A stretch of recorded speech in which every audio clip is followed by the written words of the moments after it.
ओ रोहित भाई, आजकल साले तुम्हारी टीम तो सीरीज पे सीरीज जीतती जा रही है। साले ये सब तुम्हारी कप्तानी की वजह से है।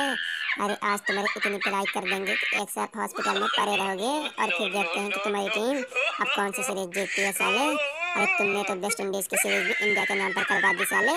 आज तुम्हारी खूब पिटाई करेंगे। पूरन भाई, तुम सही कह रहे हो यार कि ये सब तो हमारी कप्तानी के ही तो कमाल है।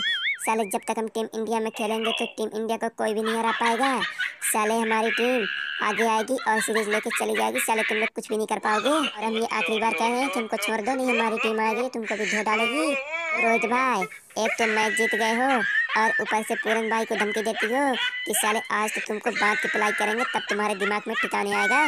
साले आज तो तुमको बचाने कोई नहीं आएगा। होल्डर भाई जरा जोर से पकड़ लो रोहित भाई को। जी हुजूर, आप चिंता ना करो। आज आज इस रोहित बा को कोई बचा नहीं पाएगा और आज साले की आज खूब पिलाई करेंगे। अरे ताकि अब ये सीरीज तो क्या, अरे मैच भी खेलना भूल जाएगा साले। अरे वेस्ट इंडीज की सीरीज जीत ली इसने।